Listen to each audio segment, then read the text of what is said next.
A very good morning to all of you, my dear friends. This is Shafiq Ahmed, and you're all welcome to your favorite YouTube channel. Let's learn together. A very warm welcome back to all of you, my dear students. Now, our topic for this tutorial is visualizing the nation. Visualizing the nation means over here the people of Europe, how they learned how to visualize the nation in one, means together one nation. How did they realize and what were the steps that were done to symbolize these things? In 1848, means the story started in the year 1848. Frederic Sorrieu, that is the name of the French artist. And what this artist had done, a really good thing. You can see he prepared a series of 4 prints and he visualized. Visualize means मन में सोचना ना, visual करना, सपने देखना. He visualized and he whatever he visualized he printed. He gave it a particular image. He prepared a series of 4 prints, visualizing his dream of a world, and he was dreaming that of such a world where there will be democratic and social republics all over. Means the whole world, and in the whole world, all the nations will follow democratic type of government as well as social republic. That is government by the people, for the people, and for the people. So that was the thing, that was the dreaming from this particular man, Frederic Sorrieu, and he visualized and he printed in those 4 different type of prints. So let us see one of the print of his series. That is the first one. You can see over here, my dear students. Over here, you can see that Statue of Liberty is also there. You can see over here that different nations are trying to reach there, and whichever nation has reached there, they pray, they give their homage, श्रद्धांजलि वो लोग देते हैं, जो लोग पहुंच जाते हैं Statue of Liberty के पास. Those who are reaching there. This print is showing that France, this is the flag of France. You can see over here, my dear students. Let me show you with my annotation also. So you can see over here, this is the France flag. So it is showing that they have just reached, and behind them they are followed by the Germans. So you can see the people are reaching there. They are accepting liberty, equality, fraternity, all these things they are accepting. They are accepting the freedom of speech, all these things, whatever we used to have in a democratic country. So those who are reaching there and those who have reached there, they are just paying their homage to this statue. Shraddhanjali wo dete hain. And you can see over here also fraternity is written there in the image. You can see, and different people are just reaching there and showing their homage to this statue as well. You can see over here. So that is the first print that was printed by this man Frederic Sorrieu that I showed you also in the image. I think that I missed that. I am showing you that also, his image also. My dear students, you can see it's the man. You can see over here. So let us move ahead. So people all of Europe. I'm not talking about just one country. I'm talking all the countries of Europe. People of Europe and America, men and women of all ages.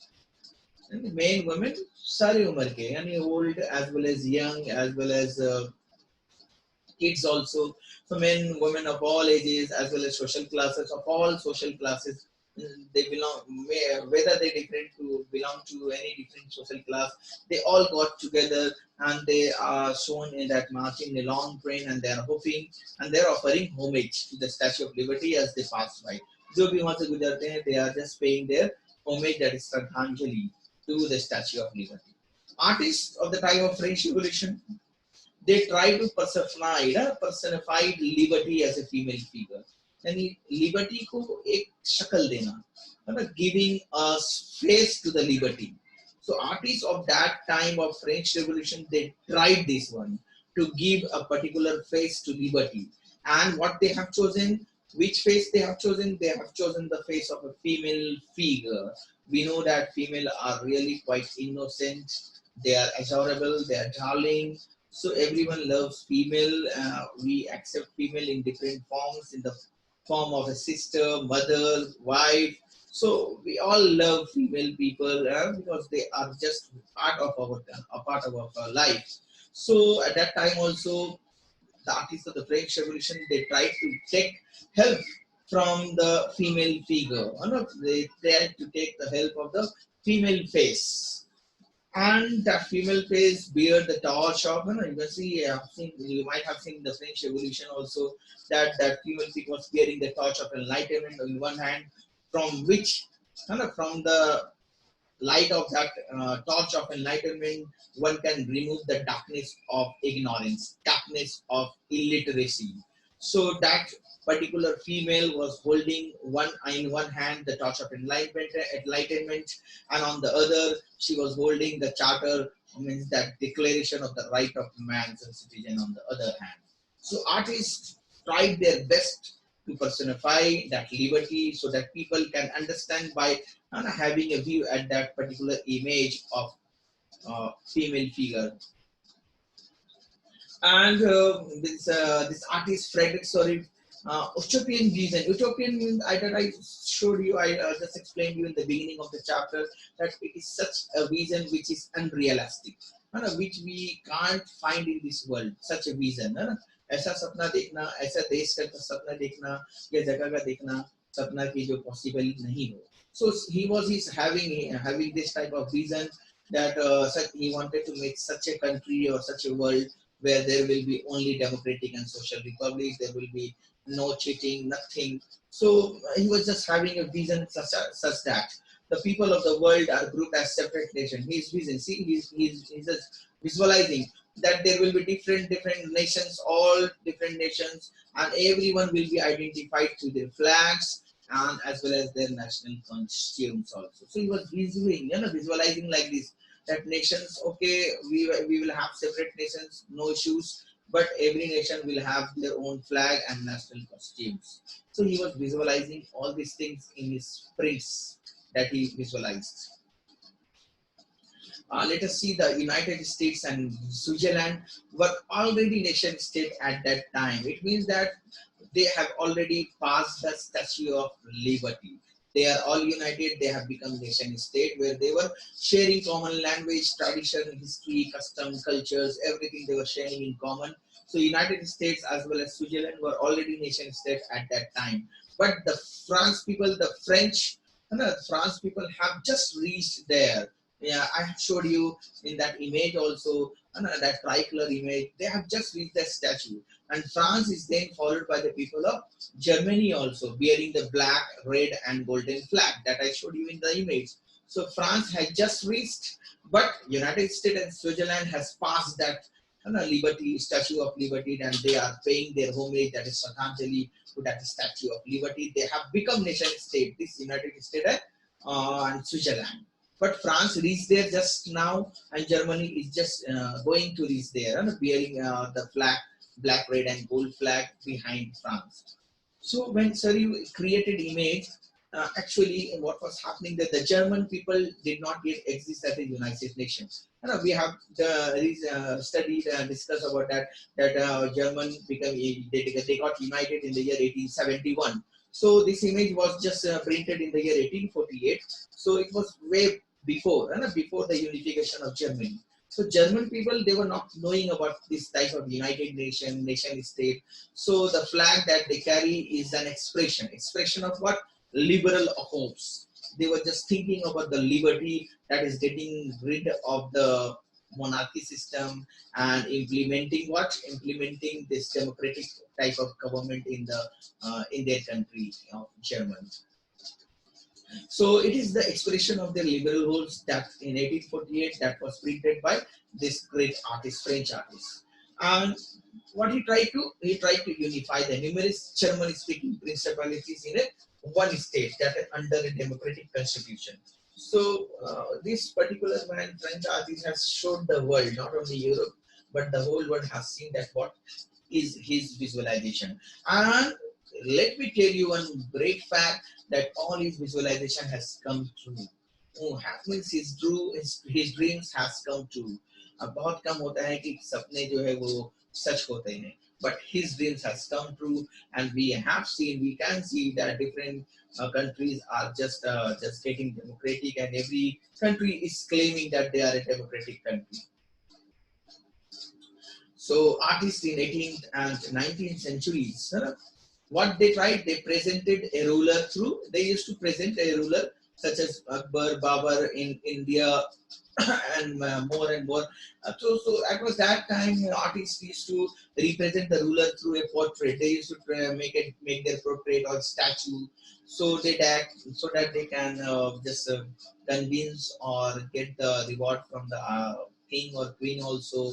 So they were just representing the king or the queen at that particular time during 18th and 19th centuries through a portrait or a statue. But at the same time, they also wanted to give a face to a nation. They wanted to give a face to the nation also. They were giving face to the rulers, and they were just drawing the image of the ruler with the help of the portrait. They were giving portrait or statue. You might have all seen a lot of portrait in the um, postage stamps also. So statues were also going on in that time, but they were giving the face to the ruler. But these artists also wanted to give a face to the nation also. So what they have come out with, artists found a way out by personifying a nation. They wanted to personify the nation. Means they want to give a face to the nation, and the face of the nation would be a face of a person. Whether male or female, we will find it out. But they wanted to give a face to the nation in the form of a human being. That may be a male or female. Let us see what happened next. Which face they have chosen. In other words, you can say that they try to represent the country as if it were a person. एक आदमी के जैसे दिखाना चाह रहे थे कि nation को. If you will see that particular face of that human being, then you will be remembered that it is your country, and you will pay homage, and you will pay Shraddhanjali to that particular uh, face of the nation. So what they have chosen? They have chosen once again female figure to represent the nation, and the female which they used to choose, that woman is not related to a particular woman in the real life, but they are just trying to use the face of that of a female figure, which is not related to any woman of a real life. That is just to show off, just to personify a nation. They wanted to give what conceptual idea to the nation. So they want to create a concept of the nation in a concrete form. Means if you will say that you are a nationalist, then how can you prove it? So they wanted that if a nationalist people is really a nationalist, so how will that person? So that is why they created this face of a nation. That if such person will be there, he will pay homage or Shraddhanjali to this nation, and we will be understanding that yes, he is a real true nationalist. So finally, whatever the female figure they have chosen, that is also known as the allegory of the nation. That is, you are trying to give a shape or a face of a human to a non-human character. So the nation is not a human being. So you are trying to give a human face to this, to such a thing which is not human, that is your nation. So when you will do such thing, personify a nation by using the face of a woman, that is known as the allegory of the nation. So let us see who has done what. During French Revolution, artists use the female allegory of to portray such as idea of liberty. And now let me show you this idea of liberty figure. You might have seen this one also, my dear students. You can see to show the idea of the liberty, to show that they are free. They use chains also. We have seen the idea of justice also. You can see over here, my dear students.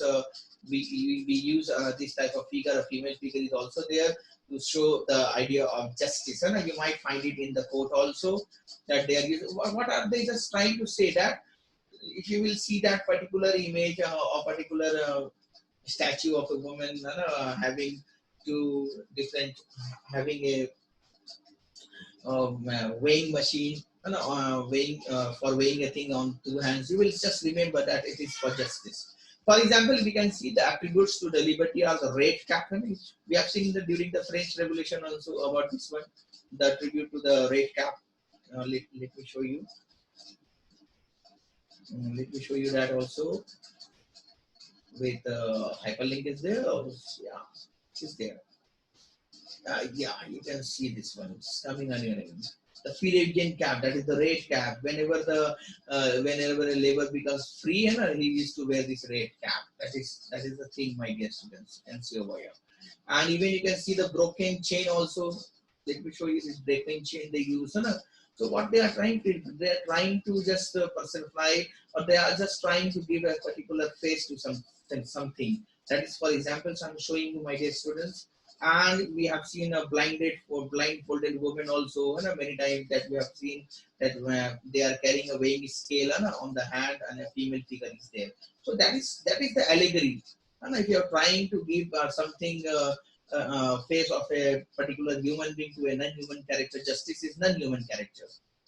Justice does not belong to any human character, but we are just giving a face to this human character, justice, to this non-human character, justice. We are trying to give a face of a human. So if you will try to give a face to a non-human character, and you are trying to give a face of a human to a non-human character, it means that you are doing allegory. Just you are trying to use allegory of that particular thing. So personifying, we all know, you might have learned about it also. Giving the face of a person to a non-human form characters. That is known as personifying, my dear students.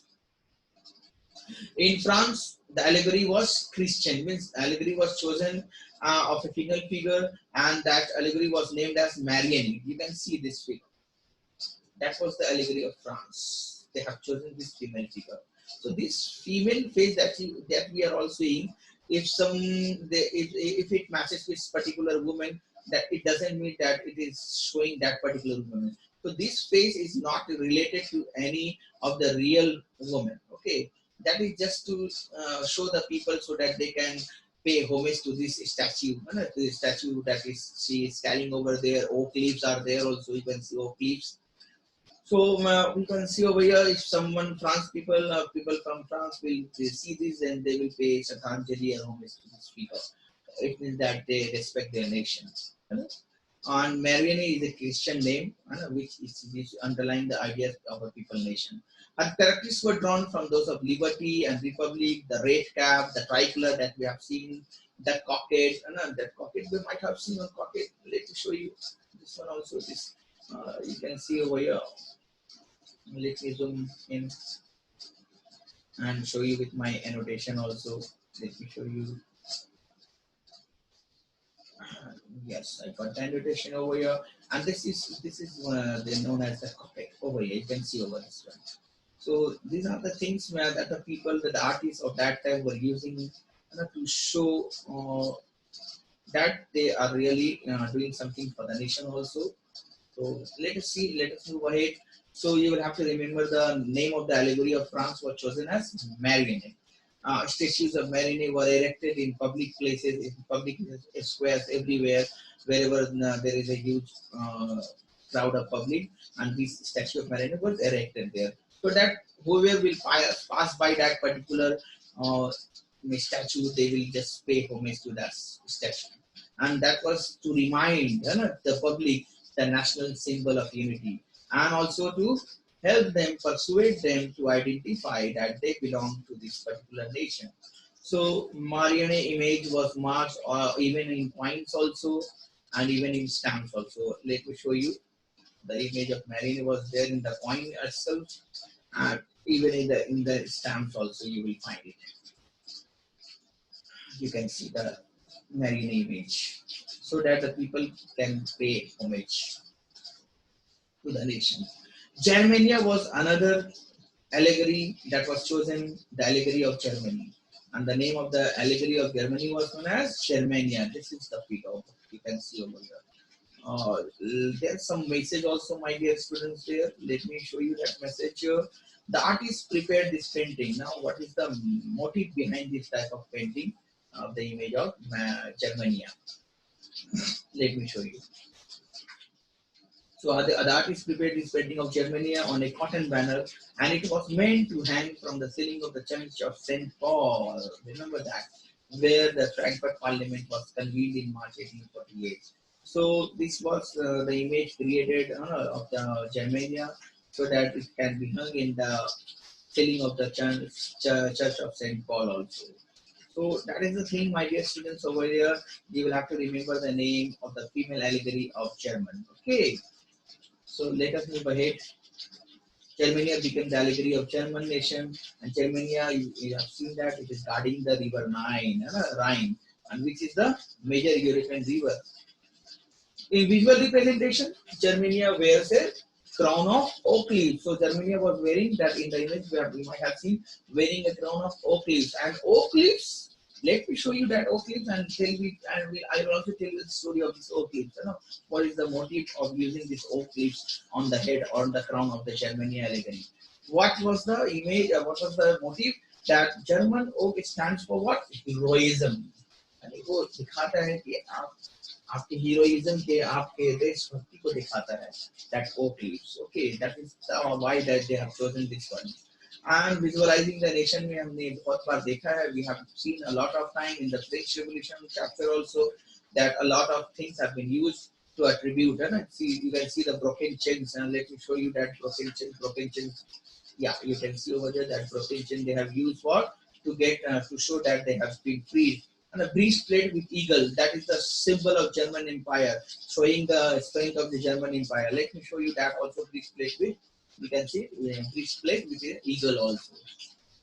And crown of oak leaves showing the heroism. Crown of oak leaves, you can see this crown of oak leaves they used to wear, showing the heroism for the country. Sword, that is readiness to fight. Sword dikhate means that you are ready to fight for your country. Olive branch around the swords. है ना? तलवार में sword में जो है क्या रहेगा, around the sword there will be olive branch, which is used for willingness to make peace, that you are ready to make peace. है ना? You don't want to fight. This means that you don't want to fight. है ना? This image. And black, red, and gold tricolor. What it means? Flag of the liberal nationalists in 1848. Ban the dukes of the German states. You can see this flag also. Liberal nationalist flag. Okay. And let me show you the rays of the rising sun, my dear student. Rays of the rising sun. That is showing the beginning of a new era. Rays of the rising sun. Let me show you that also, my dear student. That is the beginning of the new era. So that is all in this tutorial, my dear students. And this is the last topic that nationalism and imperialism, that is our last topic that I will cover in the next tutorial. For the time being, thank you all for being here. Stay at home and stay safe, my dear students. Hope that you have liked the video, and we will meet again in our next video release of the tutorial. And if you are new to this channel, please subscribe the channel and press the bell icon to get the information of the next release of the tutorial. Please share it with your friends and others also. Thank you for the time being. Take care. Stay at home. Bye bye. Take care.